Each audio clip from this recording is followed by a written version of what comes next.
Alright, so Behavior just jump scared us with a new PTB and a new killer on a Thursday. Usually they're on Tuesday. No announcement, no nothing. I just woke up 20 minutes ago. And yeah, let's hop into this. So here's the new killer. Her name's the Houndmaster. And it looks like she's got kind of like a pit bull as a thing. And I did play a match, which you guys will see in the next video, because this is just going to be the perk video. And it's kind of like the Knight, kind of like Deathslinger. I kind of wanted to just hop into a match before I made this perk video to make sure I get all her perks right and understand them properly. So here are her perks. We got All Shaking Thunder. After you fall from a height, your lunge attack is increased by 75% for 16 seconds. Coup de grace is 80%. So this is basically coup de grace for 16 seconds. And it's got a 5-second cooldown. This is actually pretty decent. I'm really curious to see what this looks like when combined with coup de grace, because that'll be like 150%, something like that. I'm not good at math. But yeah, definitely interesting. Although maybe a little niche. Then we got No Quarter. When a survivor reaches 75% healing progress while self-healing, they're faced with continuous skill checks. If one of these skill checks is missed or the heal is interrupted, the survivor is broken for 30 seconds. So it's basically Merciless Storm for self-healing, which is interesting. And it obviously works map-wide. You don't have to be there at all whatsoever, but you want to try to interrupt it. This is actually going to be really insane when combined with Colorophobia, because Colorophobia increases your skill check speed by 50%, making it more difficult to hit. It'll be interesting to see how that combo works. And then Scourge Hook Jagged Compass. I didn't understand this one at first until I used it in game. At the start of a trial, 4 random hooks are Scourge Hooks. Whenever a survivor is unhooked from a hook, it becomes a Scourge Hook. I don't know why. I just woke up. I couldn't understand that. So say there's 16 hooks on the map, and there's four of them are Scourge Hooks, and you hook survivors on every single other hook. Now you'll have 16 Scourge Hooks on the map. That is kind of crazy. And then when you hook a survivor on a Scourge Hook, the aura of a generator with the most progress, the aura of the generator with the most progress is yellow for 10 seconds. So this is basically a Scourge Hook making perk, essentially.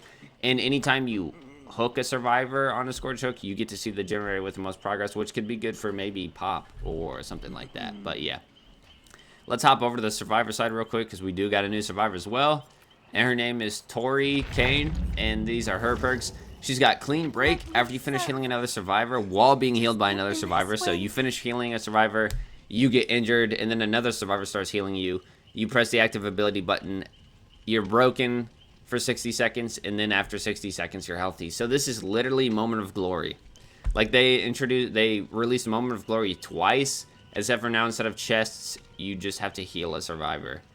Which is a lot more simple. So this is definitely a gen rushing perk, is what it incentivizes you to do.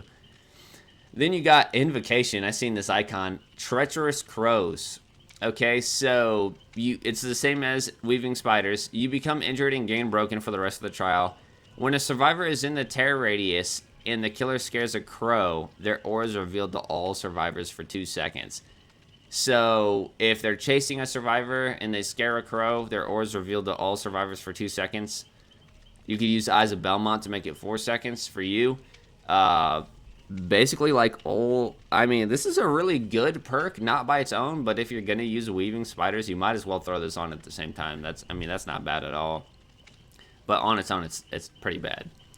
And then we got Shoulder the Burden. Once per trial, as long as you're not on Death Hook, press the ability button 2 in front of a hook survivor to unhook them.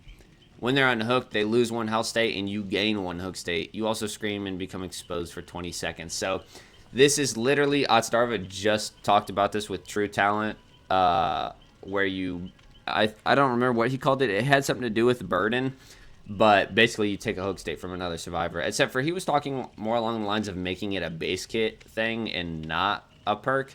You guys know the Dead by Daylight community. Nobody's going to run this perk. Pretty much nobody's going to run this perk.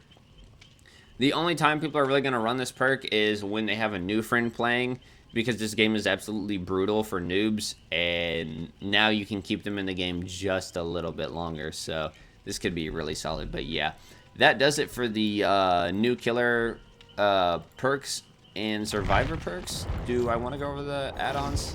Nah, we won't worry about the add-ons. So we'll just call it here for the perk video, and then later we'll release the killer gameplay video.